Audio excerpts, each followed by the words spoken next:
Lock up. Yeah, you want to go now? He's in there and Sean's doing later. You want to go first or go forward? Whatever you want. Let you go now. That way you're done with that and you can be available for them. Then when he's done, Dan goes. Yeah, Dan crawls. As soon as he walks up, you can walk in. Right on first. Sounds good. Perfect. Chief gets beat now. As soon as you walk out, you walk in. When you come out, come let me know, and I'll pop the button to set a new track. Are you going to be around? I'll be. Perfect. Perfect. How you doing, man? Good, how are you? I'm not too bad. Here's my card. Thank you. No problem. All right.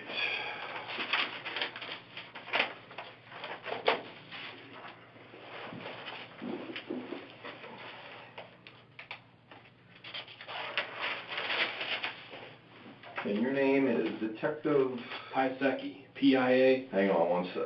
What's your first name? Brad, B-R-A-D. It's P-I-A. Uh-huh. S-E-C-K-I. E-C. Polish? Yep. Okay. How long you been with the Beavercreek Police Department? 13 years. Okay, and how long you been a detective? 2. Okay. A little over 2, but... All right. What's your typical 8 to 4, Monday through Friday? Yeah. Okay. And what's your, are you general assignment or is it specific? General assignment. I mean, we have individualized things that we do up here that we're assigned to different task force and stuff like that. But overall, it's just, just general assignment. Okay. How did you become involved? Was this a call-in type situation? Well, it's kind of twofold for me. I kind of have 2 hats. Go for it. I'm the FOP president as well. Oh, okay. So I was called initially by Officer Chris Williams to make me aware of what was going on so I could start the process from an FOP standpoint. As soon as I got off the phone with him about that, I received a call from Captain Greil telling me, hey, I'm going to need you to come on out as a detective to help investigate this because of what's going on. Okay, so you're the Beavercreek FOP president? Correct. Of the local lodge? Of the local lodge, correct. Okay, that brings me to another point before we get rolling. Like I told everybody that's been here before you, if you're being ordered to come in here, despite what you've been ordered to do, you don't have the right to talk to me. Not that you were involved in this specific incident, you're a peripheral person in this, being a detective to investigate. But you can walk out of here if you get uncomfortable, or walk out of here right now. So we're not reading you guys Miranda because you didn't have a specific role in the actual causal factors. Right, so. Okay, so you're the FOP president. You were contacted by Sean Williams. Chris. I'm sorry, Chris. There's 2 Williams, There's 2, right? yeah, their father's son. Is Chris dad? Chris's father, Chris's dad. So you called Chris and he informed you of the situation. Chris calls me to say, hey, are you aware of what's going on? I said no. He said Sean and Dave Darko have been involved in a shooting incident. Now, were you, what time would you say this was about? This was about 8:45. I just walked in the door from football practice after I coached. So. What grade level? 5th. Pee-wee, my son. 5th grade? 5th grade. I know it's intense, man. My son's in kindergarten, but I want to get him in there right away. Yeah, so. It's intense at 5th grade, especially, so it's crazy. Okay, so, and then you're contacted by Captain Grau. Captain Grau. Captain Grau, in reference to coming on out to help with the scene. Okay, and then, so you're called out. And what was your understanding of the situation from the captain? What was explained to me was that officers were sent up to Walmart in reference to a weapons complaint, possibly somebody walking around the store and waving a rifle at people. And what specifically did the captain want you to do when you arrived at the scene? What was your, did he brief you on what your role was going to be, or was that undetermined yet? That was undetermined, but on my way, I live in Germantown, Ohio. Oh, okay. So I got about a 20-minute drive here, and I come through 35 to the west side, and he called me and advised that he needed me to go to the hospital because that's where the suspect has been taken by ER. So I needed to go to Miami Valley Hospital. Which I'm sure you've done in the past, right? Correct. Logistically, whenever we have an incident of this magnitude, or even a serious one where someone's involved, suicide or whatever, typically they send me from the hospital. They're calling me at home because logistically it's on my way. I'm right there. So that makes sense. I usually get to go to the hospital. It's a fun me, huh? Yeah, like you. How many times you get pulled over in Germantown since you've lived there? None? Oh, boy. None. Okay. They all know me. We had a couple of, I've come from Montgomery County, and we had a couple of detectives that lived there, and they used to get pulled over like once a week. Oh, really? Okay. Yeah, no, they're good with us.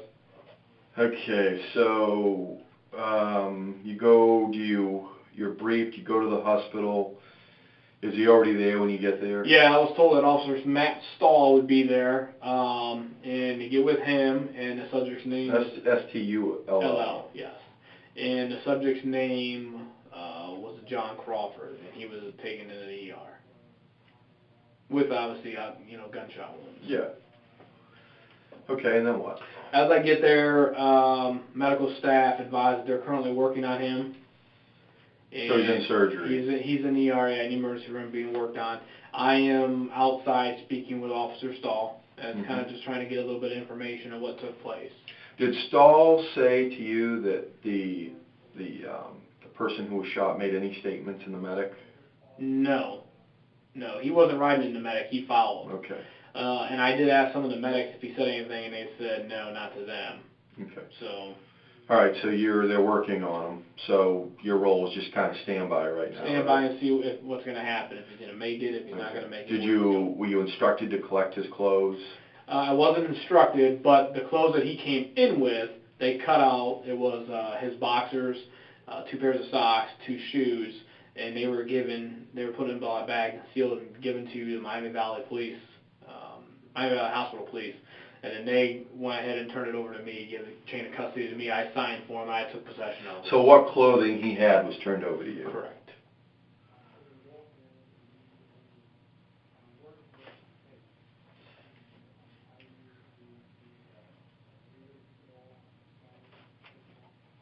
Okay, then what? Then, like I said, I was discussing with Officer Stahl as to what happened, and he kind of confirmed what Captain Grau advised me, that they responded on a subject that was possibly waving a gun at people walking around Walmart. He said that Sean got there first, Officer Sean Williams got there first, and Sergeant Darko was shortly thereafter, and they entered the store. And he advised that as he was pulling up on the scene, people were coming out. It was mass confusion. Right. People were pouring out of the place. They were pointing to him where to go. He's down here. So they take off, and as they're going there, they hear the gunshots. Officer Stahl, go ahead. When they're pulling up, he says he... No, when they're in the store going to where they're supposed to go. I don't know Stahl exactly. tells you this? Yeah, I don't know exactly where he was at in the store, but as they were getting in, people were running, pointing, and he said that they're over there. And I believe he said he heard the gunshot, and when he got there, he saw Mr. Crawford laying on the floor, and Sergeant Darko and Sergeant Williams were there over him, getting ready in the process of rendering first aid. And Officer Stahl actually put the tourniquet on Mr. Crawford's right arm. And I do not know about the left arm, but I know Officer Stahl said he put the tourniquet on the right arm to try to control the bleeding, obviously. Says he sees the rifle? Yeah, he sees the weapon laying on the floor next to him. Crawford's? Yes. He then said that medics arrived shortly after he did and started to render additional first aid, and then loaded him up and removed him from the location and took him to Miami Valley ER. Beavercreek medic? Yes. I don't know what medic number. I would think it would be 63 because that's their district, but I don't know if they were available or not. Oh, Darko's with a W, huh? Yeah, D-A-R-K-O-W. Okay. All right, and then what happens after Stahl brings you up to speed? While we're up to speed, medical staff comes out and approaches me and tells me that Mr. Crawford has passed due to the result of his injuries. At which time I asked if I could go in there and look and examine him. Did you? Yes. As I walked in, they were just starting to stitch him up in the upper left side of his torso or chest. They opened him up to try to obviously, work him. And when I walked in, I noticed there was a lot of blood still on the gurney. I had seen the tourniquet on his right arm. There was 2 wounds on his right arm, one on the inner forearm, one on the outer forearm. You believe they were 2 separate wounds? No, not at that point. I thought, and obviously I'm not a medical person, but it looked to me like one was an entry, one was an exit. Right forearm? On the right forearm. One inside, one out? One inside, one out. And then there was a wound on his right side of his torso, right in this area here. Okay. And then on his left side of his torso, just a little bit more up by just under the breast maybe, there was another wound. When you say wound, look like a bullet wound? Like a hole, yeah, a bullet hole. Small hole? Correct. Okay. And this one, there was some fat that was coming out of it, so it was tough to tell what it was. The consistency was an exit wound? But I couldn't tell if it was an exit wound. I just know it was a wound. It appeared as though something pierced it because the fat was coming out of it, and at the time it was tough to see. Okay. And then I noticed he had another wound. I don't know if it was I believe it was in his left forearm region, and then his left elbow, actual elbow, had a wound to it. It was basically shattered. His elbow was all pretty much gone. And we took various pictures of that, took detailed pictures of the tourniquet. I then had my ruler out, and I went up to each wound with the ruler and took a scale photograph of them. Okay. And then the doctor told me, I forget the doctor's name, it begins with an H, but I documented it in my narrative. He told me that they pronounced them, and I know it was 9-something. I'd have to look at my notes, but I documented it in my narrative when they pronounced them. And they said that the official cause of death was multiple gunshot wounds and loss of blood.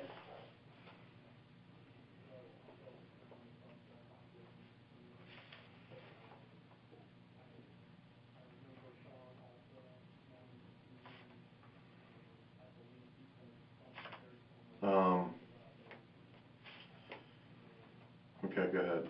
I then called Captain Gryle and advised him what the status was, what the update was, and I was there to stand by until Montgomery County Coroner's office arrived. Is that who you use? No, we used Green, but since he officially died deceased in Montgomery County, Miami Valley Hospital, they called Montgomery County Coroner. But we used the Montgomery County Coroner, the Miami Valley Crime Right. to deal with them. Okay. So Montgomery County Coroner, who showed up from Montgomery County Coroner? I do not know because I had to leave there because the family, the mom and dad to Mr. Crawford, arrived at 10 o'clock. And they were in the grieving room, I believe that's what it's called. And the staff came and made me aware of that and wanted to know if I wanted to speak with them. Did you? Yes, I did. What'd they say? I went into the room, I introduced myself, I told both of them that I am sorry for their loss. I explained to them, I tried to start to explain to them, but they were very agitated. Dad's name was John Crawford Jr. That made for an interesting narrative. John Crawford Jr. was Dad, and I believe Mom was Tressa Sherrod. I think I said that right. And that was Mom. Mom lives in Fairfield, Ohio. Dad said he lives in Tennessee. Okay, they were agitated. They were agitated. Understandably about their son. Correct. Mom was sitting down. Dad was standing up. I asked Dad to have a seat. He refused. I advised them that I have not been on the scene yet. I advised them that I can provide them with limited information, but to be cautious of that because, again, I can't confirm anything because I have not been on the scene. I said, what I can tell you is that officers responded in reference to a subject walking around Walmart. with a weapon, possibly pointing it and waving it at customers. I said at which times officers responded to the scene. They confronted John, at which time he had a weapon in his hand. I said, I'm not aware, I can't tell you if he pointed it at him or if he didn't put it down in time, but officers did engage him. Got it. And then, he was rushed to the ER where he succumbed from his injuries. Mm-hmm. Obviously, Dad felt as though that we completely unloaded on his son, and that we probably shot him for no reason. Dad said he doesn't even own a gun. He would never do anything like this. And I kind of explained to him the fact that, Walmart does sell guns. I said, I don't know if it was a real gun, it was a fake gun, it was a BB gun. I said, I have no clue. And he said, he kind of went into a little bit of dialogue about what if it wasn't, a real gun. And I did tell him, I said, well, there's, case law that says it's regardless if it's a real gun or a fake gun, if it's loaded or not loaded, if it's perceived as a threat and the officers can't verify that it's not legit, then they're gonna engage the individual, because that's what we're trained to do. We can't sit and wait to find out if it's real or not, because it only takes half a second and somebody could get killed. Okay, so you relayed that to them. Correct. Okay. Then Dad asked me, well, don't you have a two-tap rule in Ohio? I said, what's a two-tap rule? I'm unfamiliar with that. And he said, when you get the gun, the two-tap, pop, pop. I said, no. I said, here in Ohio, I said, we're trained to shoot to stop the threat. Do you feel that the parents were given some sort of details about what happened prior to you coming in contact with them? Yes. How or from who? Later in the investigation, later in my dealings with them, it was disclosed that John's mother of his children, Elise, was on the phone with him, and was on the phone with him at the time of the incident, and then called Mom, Tressa, afterwards. Okay. That information was divulged a bit later while I was speaking with them. I got it. And according to Tressa, she said that Lisi told her that John said it wasn't real. But she wouldn't expand on that. She just said it wasn't real. She heard Lisi heard John say it wasn't real. And then Lisi said she could hear she heard the incident and could hear the officers talking and rendering first aid to John. Okay. They told you they were rendering first aid? Yeah. Lisi, yeah. Okay. All right, then what?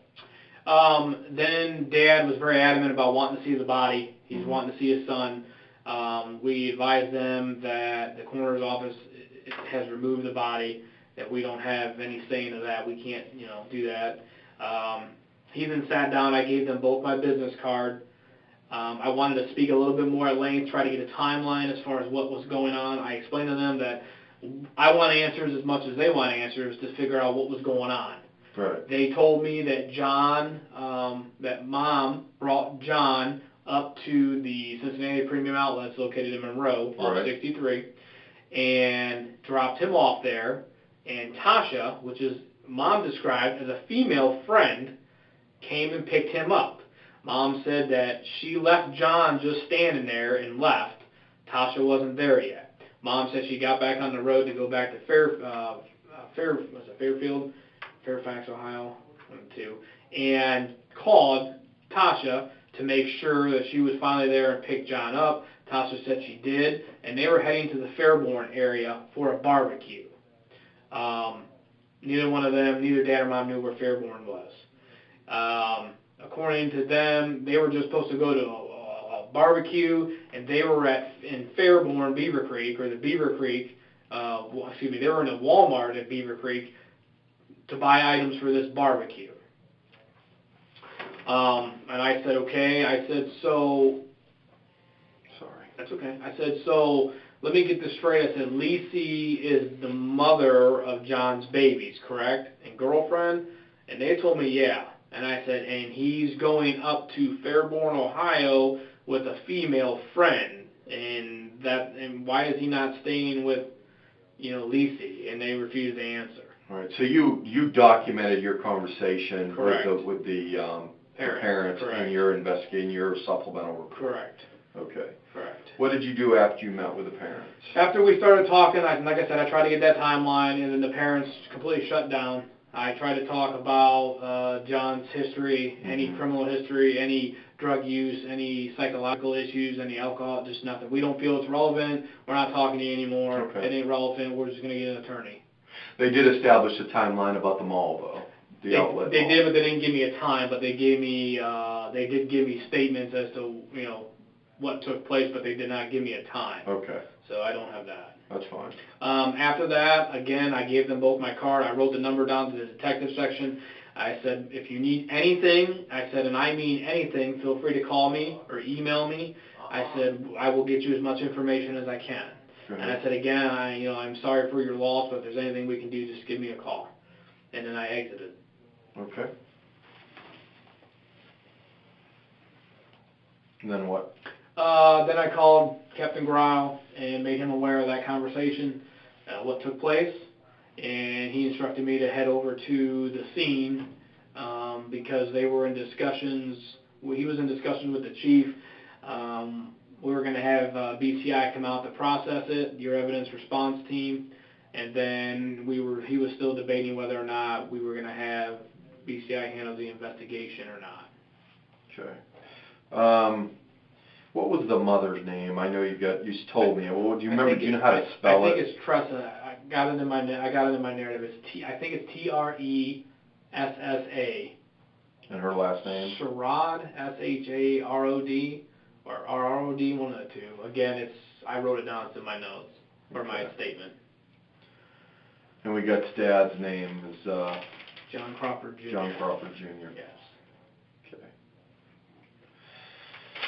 Tennessee, right? That's what he says. And Mom lives in Fairfield. City of Fairfield or Fairfield County? I'm assuming. I'm a city. It's area code 513 on her cell phone. Yeah. Okay. Then what? Then I got to the scene, and I met with Captain Fiorita and Sergeant Molnar at the command post that was set up.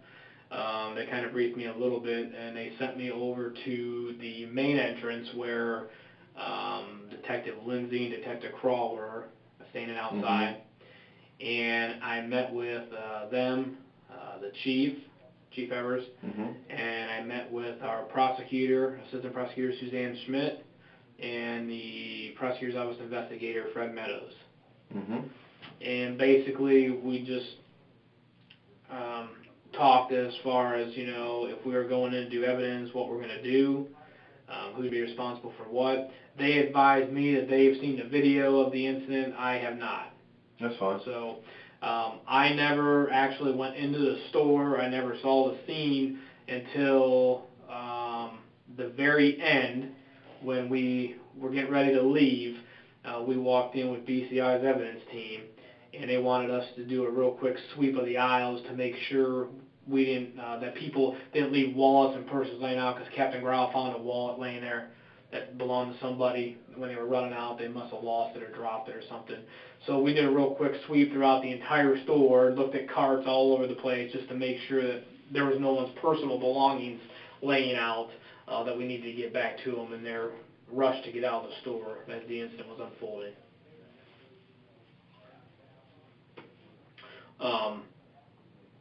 Okay, then what? And then I headed back to the police station because I had the clothing of Mr. Crawford from the hospital, and I put those and secured them in the sally port in the cage, and I hung them up because obviously they had blood on them, Drying. so they needed to dry.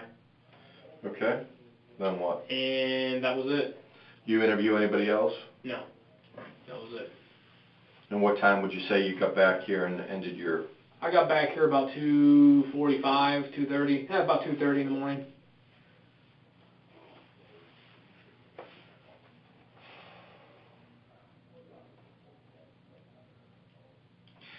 Okay, I'm not going to get into that. All right. But it was an ultimate decision was made to bring BCI in to conduct a criminal investigation from... Correct. The chief explained to us detectives, because he wanted us to be aware of it, since obviously we would typically handle something like this, that it wasn't, it wasn't nothing against us. It was to keep the transparency in the investigation and to possibly keep out the conflict of any interest. which we as the detective section all agree that was fine. We didn't look at it that way. And in fact, we'd rather have it that way so it can look as though, we have an outside agency doing this. Everything was accounted for. All our I's were dotted and T's were crossed. We're not giving any favoritism to anybody. We're trying to look at this, Right. subjectively. Is there anything I didn't ask that you think's relevant that I need to know?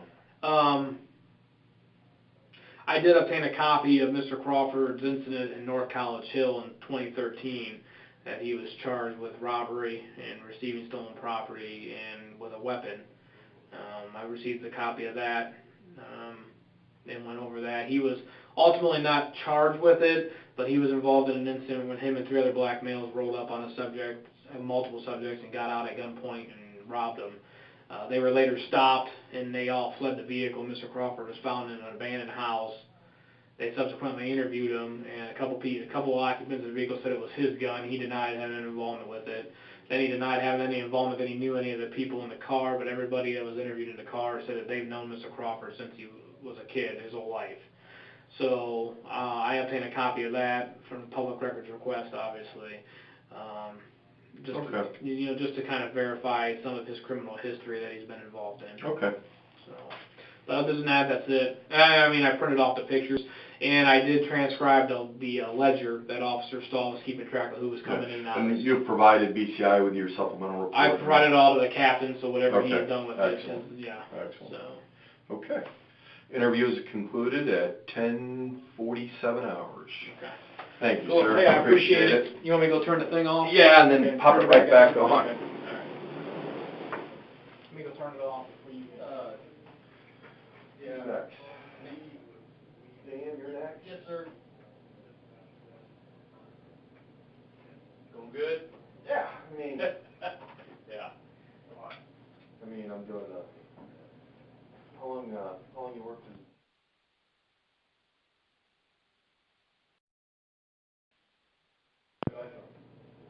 And then,